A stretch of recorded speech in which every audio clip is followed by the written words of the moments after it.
Guys, welcome to my house. What we're going to do, we're going to tour the Virginia Midland HO layout today. So come on, let's go.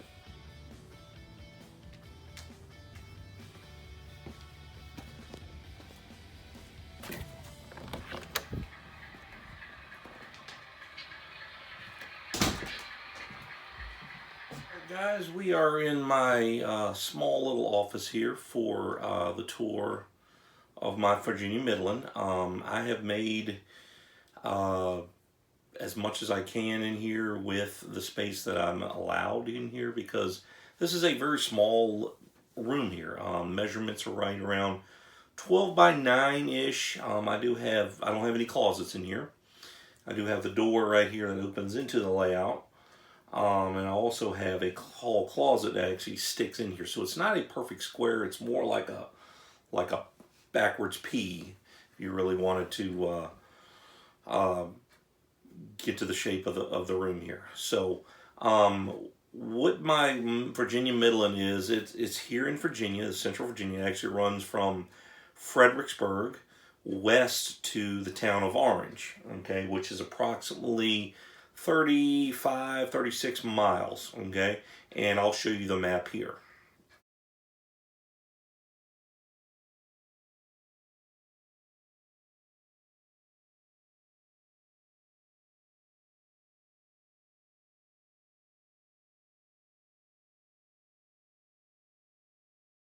All right, so the layout is double decked. I never planned on it being double decked. This has gone through many schemes here over the years. I started out when I finally figured out, oh, let's go HO, because I dabbled in some O and 30 and things like that.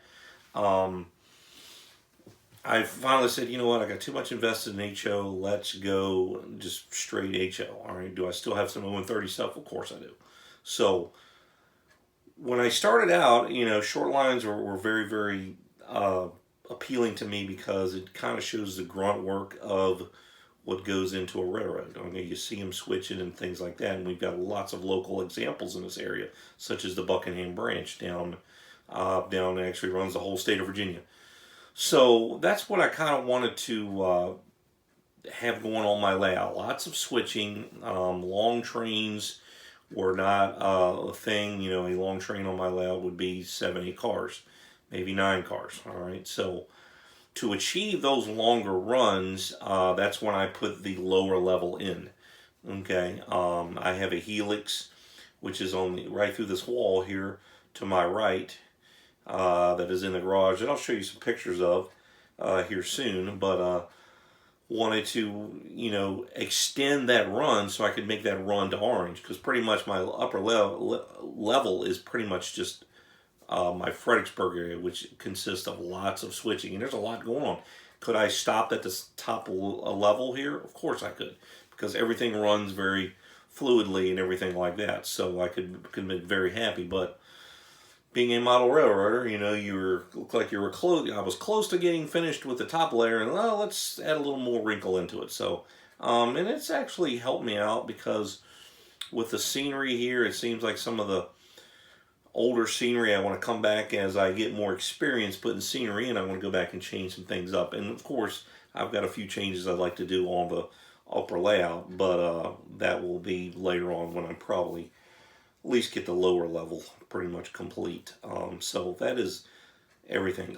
So when I started out, I was modeling early 90s, 91, 92. Then about a year and a half ago, I decided to backdate my layout to the mid-80s, approximately 1985, 84, somewhere in there. And what that kind of made me do was get rid of a few cars. I was thinking about using containers and stuff like that. Of course, they didn't have that. Well, they did have those in the 80s, but I got rid of them too, and just kind of backdated some cars and stuff. Could sneak a couple other different locos on here, some different cars that were pretty much you wouldn't see in the 90s and things like that. So what we're going to do, we're going to start up here in the upper level, and we're going to go through and just kind of show you the upper level, and then we will get down to the lower level, and we will go from there. And then I will take your questions live later on in at the very end of the video. So stay tuned and let's get this tour rolling. Alright guys, this is the very corner of my layout here. It's a single track here that actually leads into my yard. Alright, and as you see, of course, it can't go anywhere there. This is the door right here. Alright, and as we pan to the left, we see some background buildings and we see our little crew shack. So I will move this camera so they don't make anybody sick at home. So this is Battlefield Yard. Alright, everything pretty much comes in and out of this yard. Everything starts here and pretty much finishes here. Everything on the upper level. Alright, and I will talk about staging and things like that. So this is almost like a staging yard for everything. Things start here and finish here. So it is 5 tracks. As we can see, most of the switching is done down here on this end of that piece of track that I just showed you. Alright, and we can see we've got in the far track against the back, against the wall there, we've got a string of cars that look like maybe came up from Orange. Alright, and we've got a couple engines sitting in here, and there's one of these cars. And let me scroll down here and get some of this, and you can see my lower level down here also. So we'll talk about that. So here's some of these cars that I couldn't do in 1990 is wood chip, and I really love wood chip hoppers for some reason. The big ones, the small ones. I really like the small ones. So that was one thing, and we can see Virginia Midland has their own little fleet. And plus, you know, going back to 85, 84, you're right before CSX started off. So I see a lot of Seaboard, because Seaboard started was in that time frame. So you'll see a lot of Seaboard cars on my layout. Seaboard Coastline, I kind of drifted through. That stayed with Seaboard, and a bunch of other different cars and stuff like that. So I make sure I always check the build dates and everything to make sure that they are prototypical for my. Yes, this is a proto freelance that runs on an actual line that actually used to run in the 30s, but it's been gone since actually 35 or 38, I can't remember. That was originally the Virginia Central Railroad. So, and we do have the Virginia Central on this railroad, so I'll show you them in a minute. So as we move on down, alright, we're going to move on down to the tracks. You see I've got a little sanding place here. Got some locomotives hanging out here. Got some Alcos, and yes, I do like Alcos, as you can see, and EMD. So pretty much those are your 2 big locomotives. And we can see my paint schemes here, and I'll get a little bit closer. The one on the right there, the Virginia Midland, that's my older from the 70s, and then we have our newer 80s paint scheme, which actually I think the paint's pretty much the same. It's just the logos and everything. So my new Virginia Midland logo there that a friend of mine designed for me. Okay, and we can see some other cars here in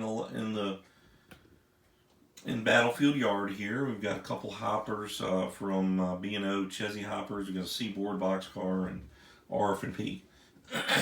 So this is Battlefield Yard. All right. So with the tour, moving on, so we can see we have 2 tracks coming out of here. Okay, and we can see these signals here are actually controlled by me. I'm going to turn my layout on here to show these here. I'm going to make sure I get all the sound off my locomotives. All right, but we can see that they're illuminated there. If we can zoom in a little bit. All right, and we can change them.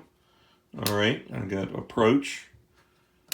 All right, and because on that far track over there, that goes to the Helix. So, of course, you want to be doing slow down through there because we go out to the Helix that goes down to the lower level.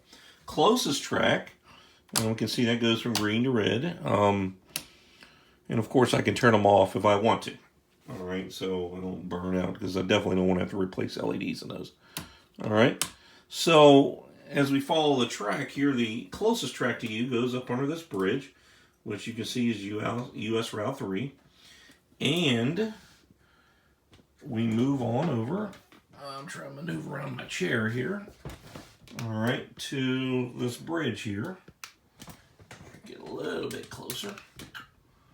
All right, as we can see, we have the track that comes under the bridge there. We have a switch right by the yellow Jeep there.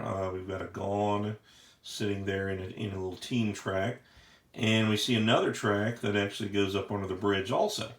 And if you can see, I don't know how good you can see, but actually there is a crossing in that wall right there. All right, so this track right here actually goes out as actually staging. That's the RF&P here in Fredericksburg that comes in and drops off cars for the Virginia Midland, and then of course they pretty much exchange cars and stuff like that. So that's kind of the lifeblood of the Virginia Midland. In Orange, when we get down to Orange, which we have hidden staging, that is, we have an interchange there with NS. So we have NS on one end, then we have RF&P here in the Fredericksburg side. All right, then we have this other track that comes in here by the van here, and you can kind of see that this caboose here, and that's the old Virginia Central. And yes, the Virginia Central does live on my layout. And if you know anything about the Virginia Central, that was a short line here in Fredericksburg that lived until about the early 80s. So she is still alive here in 85, all right, and is represented this little branch line here. All right, as you can see, the main locomotive here is number 107.